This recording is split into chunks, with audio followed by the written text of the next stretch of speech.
This podcast is brought to you by Infinite Resources, a local staffing agency connecting diverse job candidates in central Iowa companies.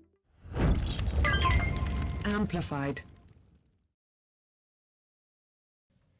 Hello, everyone, and welcome back to another episode of Raices Latinas, a podcast where we share our journey of adapting from a Latino household to life in the U.S., discussing challenges, transforming obstacles, and celebrating personal growth. We are your hosts, Maria Rocha, Jamie Tovar, Rocío Hermosillo, and Mariana Hernandez. What's up, y'all? Hello. I missed y'all. I know, I was going to say that. I missed you guys. Everyone looks so nice and lovely. I showered. Yeah. Me bañé. I was telling her that green looks good on her. Yes, it does. Thanks. Yeah. 1,000%. I showered on my way here because it's raining really bad. Pero todo mojado. Todo mojado for real. Honestly, it's so Good funny times you in the day. mentioned that. I picked green because I thought green represented money and Okay, spring. Uh-huh. Pero I was having an interview this morning with KCCI. Ooh, Tell how us did that more. go? What was that about? Actually, that's something I know we're going to be talking about eventually with the special episode. But it's for the very first Latina Business Excellence Summit in the state of Iowa.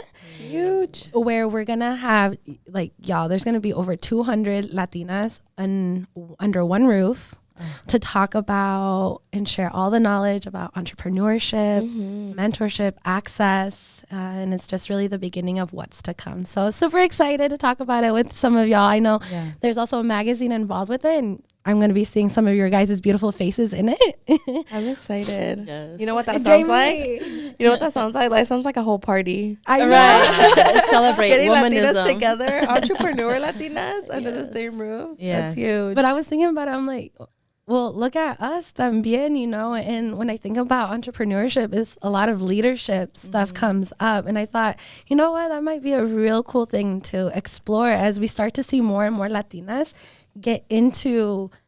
tap into their truest potential. Yes. So I just wanted to ask you, ladies, what does leadership mean to you? That's a big topic. I'll start. And I think to me, it roots back to even being in sports and being captain of a team, you know, what it means. And to me, the biggest thing is leading by example. Like I've always said, I'm not going to coach like a soccer team if I don't know how to play soccer and I'm not good at it, you know, and I don't know the things to teach them. Right. So that was my biggest thing. So I think I always want to lead as an example, and then people just naturally follow and respect you because of that. Absolutely. And so what's your leadership journey been like? Because you said you started, like, you thought about even soccer teams and being captain. Tell us more about it. Yeah. So I've had a few leadership roles, especially when I was younger, actually, right out of college. I managed a Verizon store. Oh, I think snap. I briefly touched on I think that, we last time. did. Yeah. So, and that was the first time that I'm like, oh, they see I'm young, but like responsible and can do it. And again, I was already doing the things. So when you fall into a role, same with here at Infinite, you know, I think like management saw like, okay, she's already doing it and leading it, you know, so title change, it was nothing because nothing really changed. Yeah. I'm still doing the things, you know. You don't need to have a title in order to be a leader. Yeah, for sure. And I think like the title, I could care less about a title, you know? So when people ask, what do you do? I'm a recruiter. I'm not going to say I'm a branch manager because that doesn't, you know, I'm recruiting. I'm a recruiter and that's what I do. But yeah, I think it's, I started at a young age doing that, you know, with that comes hiring people, right? Training them, all the things. And also the firing too, right? There's like a sexy side of leadership and then there's a not so sexy side. Not fun, yeah. You're like, yeah. Yeah. What about you ladies? Oh my goodness. When you were talking about, you mentioned like a leader without a title. There's this book that we actually were reading that it brought a different perspective on leadership in my eyes. Okay. I think about like even just growing up as a Latina, I feel like I was put in leadership positions without even knowing. Yes. You know, from Like what? like translating for my parents. I had to take the lead. The first thing that came to my mind. There's no translator since age 6. Girl, there was words I didn't even know how to say, and it was so embarrassing. Like I think about when I was younger, when they were like, "When was your last bowel movement?" I was like, "What does that mean?" María, está preguntando. Esto. ¿Cuándo No fuiste al baño? Literally. So I think about even growing up, just being put in those things that probably, consciously I didn't know it was leadership roles. I think I've always had that in me to want to help out in a way. Like I think about, I was in, what is it called? Safety patrol? Yeah, me too. Were you really? Yeah, girl. I had a whole. You would help like the crosswalks at school. Yeah. Oh my God. And you would let kids go, and I remember the whole movement, and you'd be like, Yeah, girl, you had to lead. Like when you were like this, they could not pass you. Like That is so They'd have to funny. go through you. yeah, Right. and they weren't getting through us. yeah, we for safety real. patrol. We're protecting you. Oh my goodness. Yeah, girl. I think about all those little things, and then when I actually got into like a leadership position, when I used to work at Hy-Vee in different departments, it was really stepping up to making sure that I did my job to the highest potential. Even though maybe I didn't have a title of manager or whatever, I always just showed up and gave it my all. And I think through that journey, I was able to kind of keep growing until I ended up at their corporate office. And now being in real estate, leading a team alongside these ladies, like it's a whole another level of leadership, I feel like, because it's whatever you say you're gonna do, you gotta do it. There's people looking up to you, and so when I read that book, if you guys haven't read it, highly recommend it. I know Steele's read it too. It talked about how like it doesn't matter what type of job you do, anything in your life, you should always do it like the best to your ability. One of the examples that they talked about in the book was like this maid that would clean, was it hotels? Mm-hmm. And the way that she would like describe her job as like she loved it, and she did it so passionately. Even though she cleaned the rooms, like she would make sure each room was clean to like lo mejor que se podía, like perfection, because she knew like that was her way of giving it her all.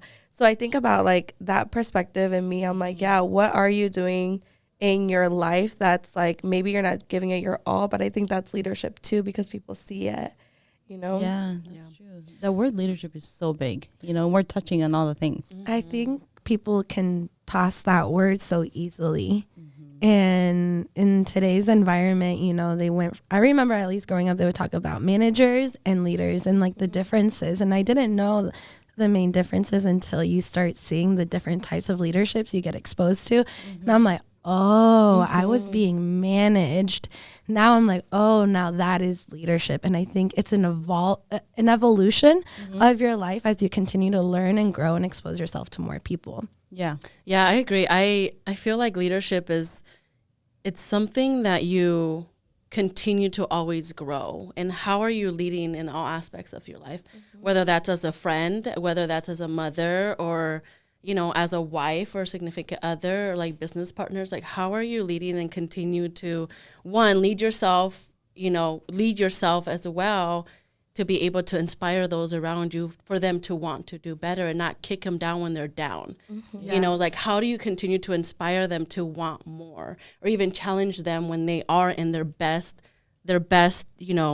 I guess for us, it'll be like in our best month, right? Like, how do we continue to encourage each other how to want more, right? Because if we're like, oh, yay, good job, but it's like, what's now? Like, how can we continue? What's next? What's next? How can we continue even expanding that and help you grow to your fullest potential? Which for me, that's the beauty part of being a leader, because like I said, it's just that constant challenge that you're like, I want to do more, and I want to do better, and I want to lead better, and it's thinking it as a whole and not as a parte, like parts, you know what I mean? Like, I'm leading one way at home, and then I'm leading, Like, no, it should just come together because that is who you should be as a person and as your value, right? That you're bringing all around, inside and out. 1,000%. That was huge. That was good because I took a leadership class recently. It was like 4 months ago. And then I was like, oh my God, I'm going to take this back and like talk to my team about it and stuff like that. But it was on accountability, right? Oh, and I not love just accountability. as leaders, but like everybody here in the work. So we've been, the last couple of weeks, we've kind of touched on it and talked about it, showed some clips. One of the clips was, I'll have to share with you guys. But there was a, anyways, I'll leave that part out because it's kind of long. But it just talks about, too, not putting, it's so easy to, instead of taking accountability, to just find the blame, you know? And so many people go to blame instead of taking accountability, forget the blame, you know? And like, that's what we've been kind of chatting on and so Owning we'll see. it. Yeah. Owning it, Owning yeah. it's huge. Yeah. I think when you guys said a lot of it, I'm like, it ties. For me, leadership is taking care of those in your care and making them better than you. It's not creating more followers. It's how do you create more leaders, and so that they have the autonomy and the skill set to be independent and continue to pass that on to create more leaders. And that's how I see, like, my goal, my vision is to impact the world so that everyone can be their best selves. Yeah. How do you do that? Well, by you stepping into that. And so, like you said, modeling it. Yep. And part of modeling it is taking accountability when things don't go right.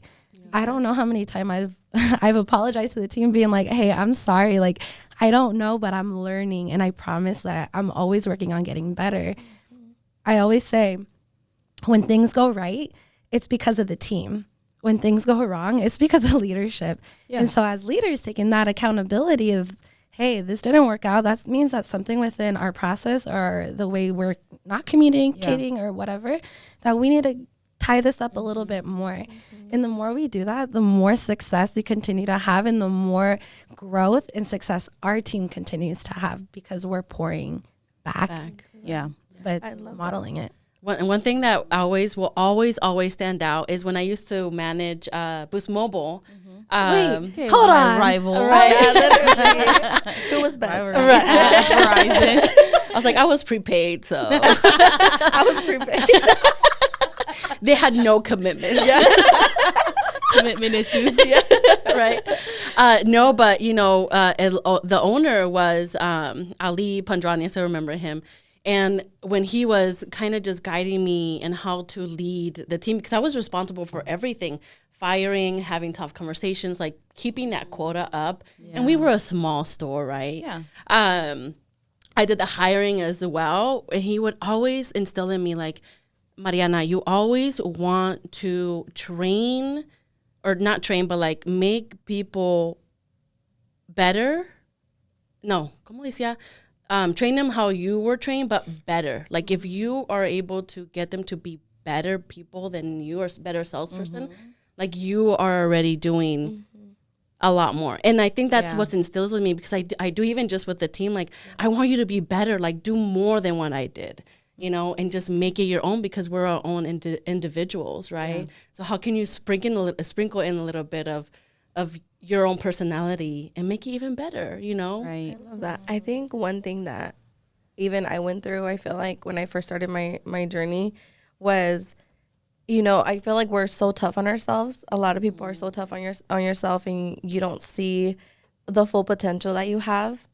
And when you surround yourself with leaders that want to bring the best out of you, that's the beauty of it too, where it's like, I know you have so much potential. You might not see it, but we see it, and we're going to amplify that, and we're going to help you. And for me, it's been crazy seeing even just the growth with our team, right? How much more confident they feel, how much more like happy they, like sometimes they be teaching us stuff, and yes, we're like, for sure. I didn't think I was about about to say not just they, but all of you. Yeah. We're not the same people we were when we started this podcast even, right? For sure. Yeah. And I think that's the beautiful part. Yeah. And it's like when people talk about like, and we've talked about this multiple times, like we could have gone off and been solo agents and probably made double what we make, maybe triple. But for us, it was more than that. It was more like building the next level of leaders in real estate. and making an impact. And we always share with our agents, like, hey, whatever we teach you, all we ask is for you to teach somebody else. Gotta pass it on. Pass it on. Yeah. There's so much abundance. There's so much business. Like, let's not gatekeep is what we talk about. Like, let's just share it back, you know? Yeah. And I think that's the other thing about, like, you attract the people of that you, like, the energy that you put out as well. What do they say? Your vibe attracts. No. Yeah. Something. Yeah. Your vibe attracts your tribe. Yes, That's what it like is. that. Yeah. I agree 1,000%. Even to our clients, we attract the people that we want to work with, that align with huge. how we think.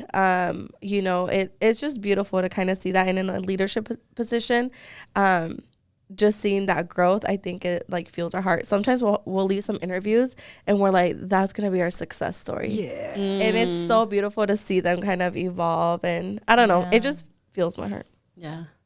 What other characteristics do you guys feel a leader either has, or what other characteristics, I guess is my question, you guys feel that a leader should have?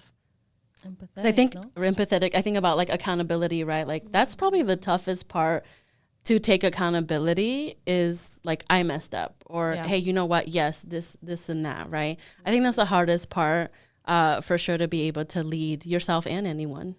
I think coachability, being able to understand that there might be different ways on how to do things, and maybe your thought and perceptions are not always right. Absolutely. Go see y'all. What do you think about coaching? Because you guys have a big group, a big team now, getting bigger. What do you guys think about how you train or coach, not as a group, but also individually, because everyone's different? I love it. I think that's the beautiful part, is everyone's so different. So how do you lean in to understand them and give that safe space that they open up to be like, hey, this is what's on my mind, and being vulnerable, and it starts with you. So I think it's a reflection of you. And when I say coachable, it just means like being okay with being wrong, and it's okay. And it doesn't mean you're wrong for the wrong reasons. It means you learned, now you grow, and now you move forward. So how fast can you fail so that you can be successful? But also keep in mind, enjoy the journey. Like, I'm so quick. I'll be the first one to be like, I want to get there, and I want to get there fast and tomorrow and have all these things accomplished. But the more pressure, or the more that I've done that, the less I enjoy it. And so it's like being present in the moment of as things happen. Yeah, that's huge. It's been beautiful. And so I think that's one other characteristic I think is huge in a leader, is just being able to adapt and be coachable too. For sure. I think for me, I think about even some things that we've implemented is like that growth mindset, where it's like when we have like a, what would you call it? When we don't know something, we look into it and then we adapt it, or we start learning. So when we stepped into the leadership position, like we read so many books, and we've reached out to like our mentors, like, what do you guys think we should do? Like, what books do you recommend? And there was another book that we read, remember, The 5 Levels of Leadership? And that was so eye-opening as well. But I think like someone that is going to continue to grow, because once your team outgrows you, like that could be a problem. And so I think about like all of the internal stuff we had to do, and just even about business, what other opportunities. I think a leader has to keep evolving and growing, have that growth mindset. Yeah. When you say that, I just wanted to share to anyone listening out there, you do not, like they said, the ladies shared, you do not need to have a title. You do not need to be in a specific position. You leading yourself and showing up as your highest self is leading. And Mariana even touched on it, right? It's your family that you're leading. It could be your partner. It can be in the classroom, wherever you are. And just know that by you being present, you are making a difference. So it's just, how do you want to show up, to even what you wear, to how you speak? You're showing up and you're leading in a certain way. You might be leading in a poor way, or you might be leading in a great way, but just take that into consideration wherever you show up, is how do you want to lead? And people will notice, and the right people will notice, acknowledge it, and who knows, might lead to promotions or whatever, you know. Any other advice you ladies would like to wrap up with and share with our listeners? I go back to just our biggest thing, like also work on yourself, be yourself, see what feels right. If it flows right, it's meant to be. Like if you have to force anything, maybe it's just take a step back and figure that out. But I would say just, if you're good, everyone around you would be good as well. Yeah. My advice would be to people that are already leaders. I would say go into something new, sign up for like some training or whatever. Don't feel like you know it all, because then you just get stuck and everything keeps changing. Like you were saying, everything's changing all the time. We have to keep growing and evolving so that we can be good leaders for the people that need us, right? And get to know them, get to know your people so that you can better lead them individually too. Oh, I love that. Get to know your people. Yes. I love it. Audit your circle. I think that's huge. Like, who are you surrounding yourself with? How do they make you feel? Are they always stagnant, or are they always challenge you to be better and better? And what conversations are you having around? So audit the people around you. It reminds me of like you're the average of the 5 people you hang out with. Yep. Yeah. That's great advice for anyone. If I think it's fair to say, if you ever have any questions or just want to reach out and be more involved, reach out to any one of us. Yeah. I know we're happy to connect you with whatever resources we have. And that's one of the biggest ways that I know we've all been able to grow is someone else believed in us and took a chance on us, and we stepped up to the plate. And so that can be you too. So good seeing you, ladies. Yes, good seeing you. Appreciate Till you next guys. time. I'll talk to you guys soon. Bye. Bye.